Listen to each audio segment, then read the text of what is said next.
Hello guys, इस question से हम लोग को दिया गया है आयोनिक रेडियाई ऑफ, मतलब आयोनिक रेडियाई किसका ग्रेटर और किसका स्मॉलर। यहाँ पे चार ऑप्शन है।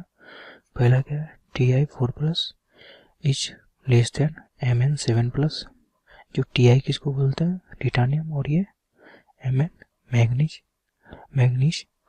और सेकंड ऑप्शन में क्या है, क्लोरीन, यहाँ पर 35 minus is less than chlorine 37 minus. और यहाँ पर थर्ड ऑप्शन क्या है, K+ potassium is greater than Cl-। यहाँ पर P, ये T नहीं है तो P3+ इज ग्रेटर देन, यहाँ पर P5 होगा,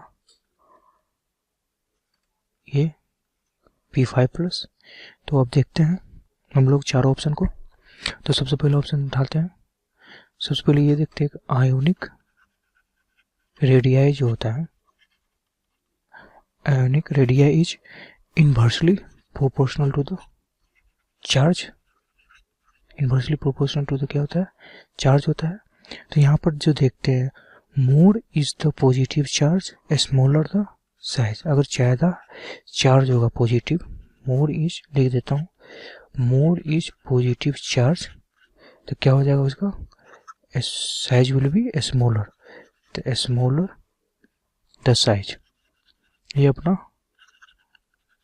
फैक्ट है। और आयोनिक रेडियाई जो होता है inversely proportional to the charge होता है। तो सबसे पहला ऑप्शन क्या है, Ti4+ is less than Mn। तो ये अपना क्या है, आइसो इलेक्ट्रॉनिक है, आइसो इलेक्ट्रॉनिक स्पीशीज। यहाँ जो है नंबर ऑफ इलेक्ट्रॉन जो है सेम है और नंबर ऑफ प्रोटॉन डिफरेंट है। तो ये अपना आइसो इलेक्ट्रॉनिक स्पीशीज हो गया। यहाँ पे सबसे ज़्यादा क्या पर, यहाँ पे मैं आपको कंसेप्ट बताया, मोर इज पॉजिटिव चार्ज। तो मोर पॉजिटिव चार्ज किस पे है, Mn7+, ये मोर है, और यहाँ पे पॉजिटिव चार्ज 4+ है। तो ये अपना जो आयोनिक रेडियाई होगा Ti4+ का ज़्यादा होगा Mn7+। ये अपना करेक्ट ऑर्डर होगा आयोनिक रेडियाई का। सेकेंड ऑप्शन देखते हैं। ये जो है Cl- और Cl, यहाँ पे 35 37, ये जो है बोथ आर, ये आइसोटोप है। तो इसका आयोनिक रेडियाई जो होगा रिमेन सेम होगा, आयोनिक रेडियाई इसका रिमेन सेम होगा। अब आते हैं K+, तो potassium is greater than Cl-। तो यहाँ पे थर्ड ऑप्शन जो है K+ ग्रेटर देन Cl- है। तो यहाँ देखते हैं K+ का ज़्यादा है या Cl- का आयोनिक रेडियस। तो यहाँ पे जो है ये अपना क्या है, K+। तो कितने इलेक्ट्रॉन हो जाएंगे, 18 इलेक्ट्रॉन। यहाँ पे एक पॉजिटिव है, यहाँ पे क्या हो जाएगा, यहाँ भी 18 इलेक्ट्रॉन। नेगेटिव चार्ज यहाँ पे ऐड होगा, यहाँ पे माइनस, तो 18 इलेक्ट्रॉन। ये क्या हो जाएगा, आइसो इलेक्ट्रॉनिक है, आइसो इलेक्ट्रॉनिक। तो यहाँ पे जो देखते हैं, जो K+ विल बी स्मॉलर। अगर यहाँ पे कैटायन चार्ज है, कैटायनिक चार्ज है, तो K+ will be smaller as cations. तो ये क्या हो जाएगा, स्मॉलर इन साइज हो जाएगा कैटायनिक चार्ज होने के कारण। Cationic charge will be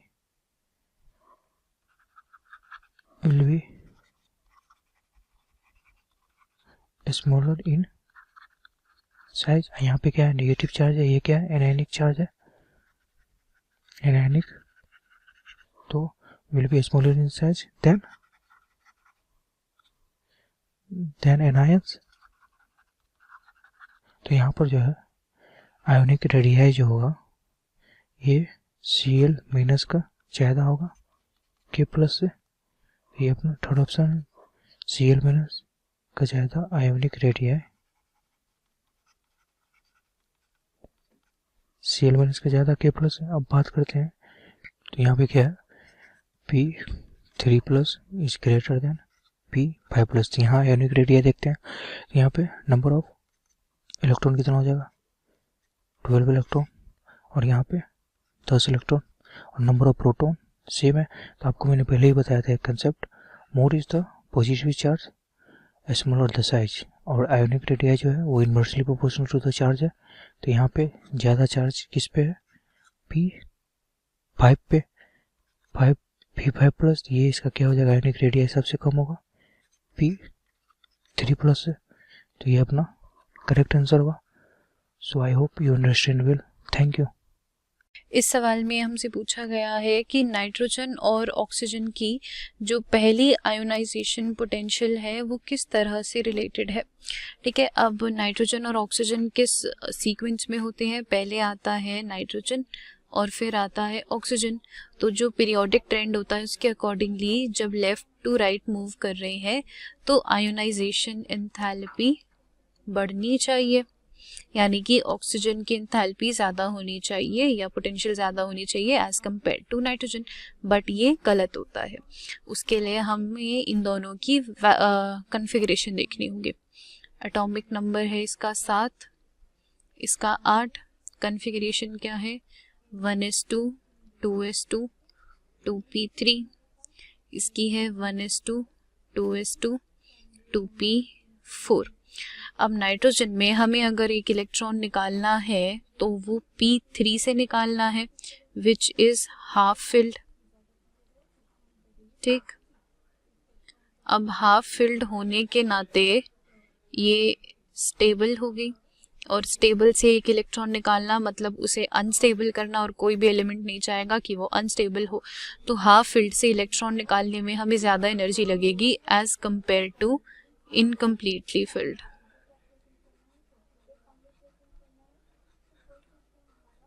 incompletely filled, ठीक है, इसीलिए नाइट्रोजन का जो आयोनाइजेशन पोटेंशियल है वो ज़्यादा होगा एज कंपेयर्ड टू ऑक्सीजन। अब ऑप्शंस की तरफ आते हैं।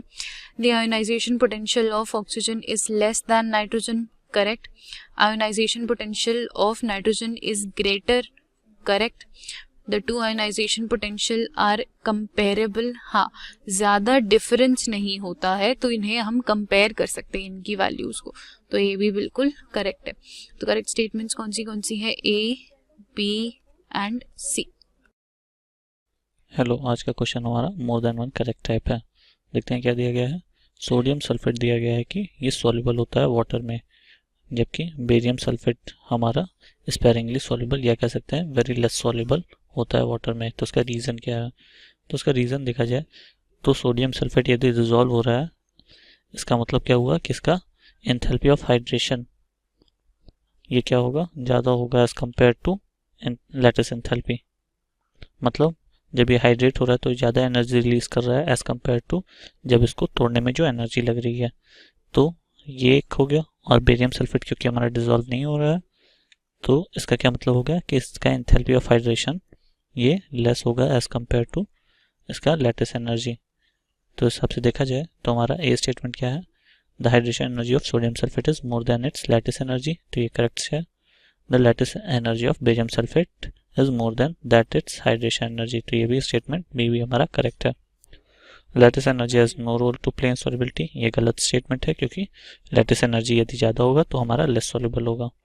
The hydration energy of sodium sulphate is less than that it's lattice energy, तो यदि ऐसा होता जैसा डी स्टेटमेंट में कहा गया है तो हमारा सोडियम सल्फेट भी इनसॉल्युबल होता है। तो सी और डी इनकरेक्ट है और ए भी करेक्ट स्टेटमेंट है।